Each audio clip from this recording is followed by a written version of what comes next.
Hey, what's up, people? Piz out here. Today I want to talk to you guys about the newest Blu-ray release from Synapse Films, Curtains.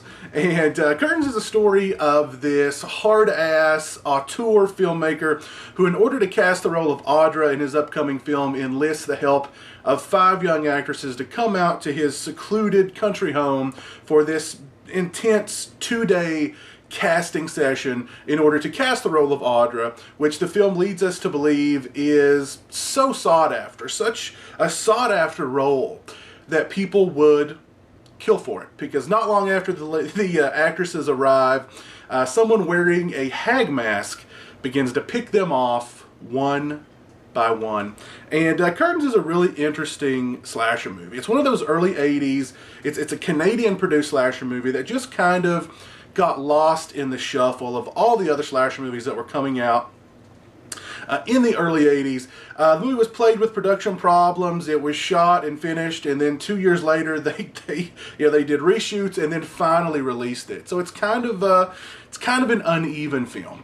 It's a movie that I first saw many years ago on VHS, and it was kind of relegated to the bargain DVD bin, really. I actually saw the movie probably about a year ago as part of a 5-movie multi-pack that I picked up from Walmart for all of about $5, and it was more or less just a really bad VHS rip of the movie.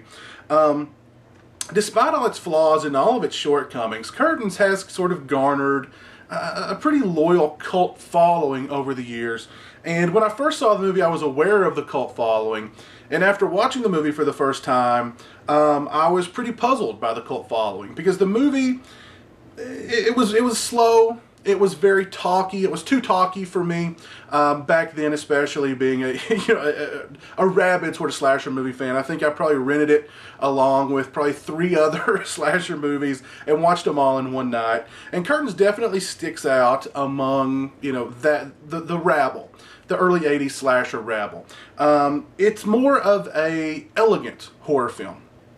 More of an emphasis on characters, on sort of psychodrama, aspects like that. It is slow, but it's purposefully slow. They're trying to create character development. They're trying to create tension. They're establishing red herrings. And you've got some pretty good actors in the movie. John Vernon is great in the movie. Samantha Eggar is great in the movie. There's the young actress. She was also in Black Christmas. She's very good in the movie. Her name escapes me, though. So you've got some good acting in the movie. You've got some decent moments of atmosphere and mood and tension. The hag mask, which we can see it right there, looks pretty cool. Kind of a creepy looking sort of slasher villain. But the movie definitely feels very uneven, and that's because the director and the producer definitely had issue with what kind of movie Curtains was. The director of the film wanted a purposefully slow burn kind of psychodrama. The producer wanted an out-and-out slasher movie. So when the two heads collided, the director went by the wayside, the producer stepped in, and a year or 2 later, after they wrapped principal photography on the film, they went back and did reshoots. So the movie feels really uneven. You have a lot of, very talky, charactery moments in the film. You've got a lot of, tension building, suspenseful moments in the film. And then you've got just more or less out and out slasher movie sequences in the film, and it just feels off, and you can definitely understand why, because one of the special features on this disc is a really nice retrospective about the making of the film, and I talked to the director, several of the actors, the composer, a lot of people. It's about a 40-minute documentary about the making of Curtains, and you can really tell, there was a lot of tension on the set. There were a lot of production problems, and there were a lot of butting heads. And the end result is Curtains. And what's funny is on that documentary, the people associated with the movie are shocked that anybody to this day cares about the movie because it turned out kind of messy. One sequence in particular which cracked me up. John Vernon's character falls out of a 2nd-story window. Now, the original cut was John Vernon falls out of a 2nd-story window, and that's it. And then there's another sequence where a snowmobile flies through a first-story window. In the final edit, they edit it where John Vernon's character falls out of the top story, or the second-story window. It cuts to the snowmobile, clearly a snowmobile with headlights, bursting through a first-floor window. They cut again, and John Vernon's character is laying over a couch, as if he's fallen through the second-floor window, burst through the first-story window. He somehow morphed into a snowmobile during the plummet.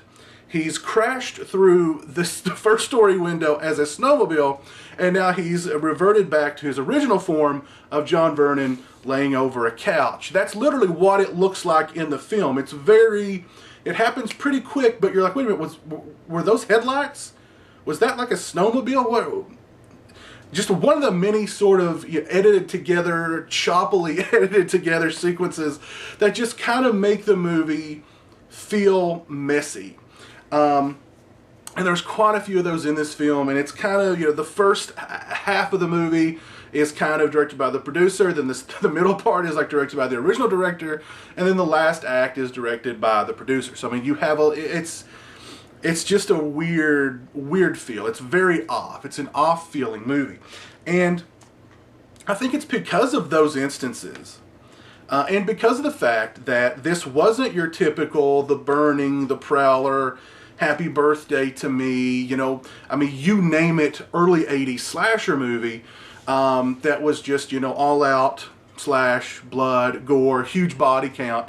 This was a movie that, although a lot of it didn't necessarily make sense, they were trying to do something different with Curtains. They were trying to make an elegant, stylish, character-driven psychodrama that had some slasher movie elements.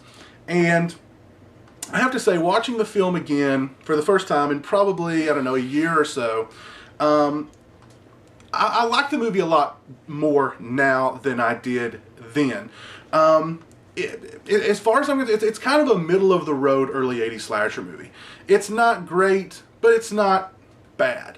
It just kind of is. I'll definitely give it merit for, like I said, it's more of an elegant film. It's more of a stylish film. It's a well-shot film. I think that's because the director of the film was actually a director of photography before he became a director. So the movie looks pretty good, at least the sequences that he directed. They look pretty good. The killer wearing the hag mask looks pretty good. They do create some nice moments of tension and suspense and atmosphere in the movie. Of course, John Vernon, amazing. I mean, who doesn't love John Vernon? His character, Jonathan Stryker. Actually, the director of the film took his name off, so the movie is actually directed by Jonathan Stryker, who's John Vernon's character in the film.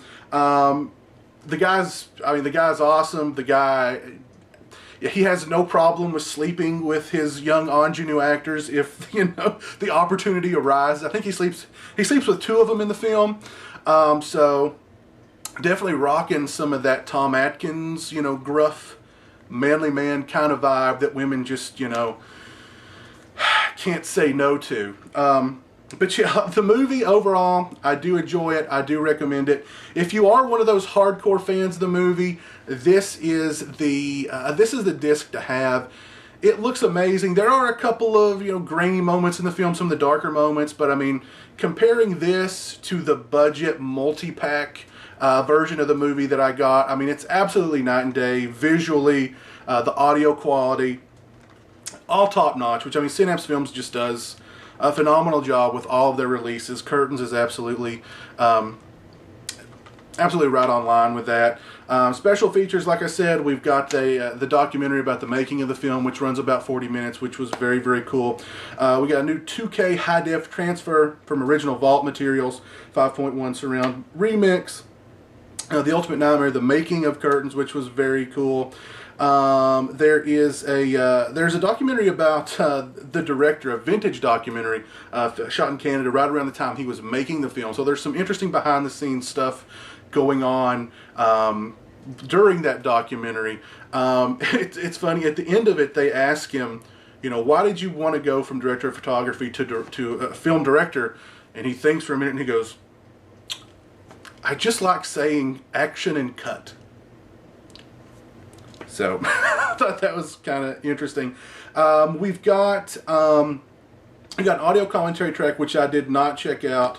And we've got a vintage audio track that's just audio with the producer of the film and the star Samantha Eggar, which I tried listening to those, but they seem to be an interview that was conducted over the phone probably years ago, and the quality's really not that great. It's kind of hard to understand what the producer, of his name is Peter Simpson, has to say. Overall, I do highly recommend that you pick this up if you are a fan of curtains. This is the edition to own. I'll put a link to Synapse Films website in the description below. Go check them out. Let me know what you guys think of curtains. Are you a fan of it? Do you love it? Do you hate it? Let me know in the comment section below. And until next time, you guys take it easy.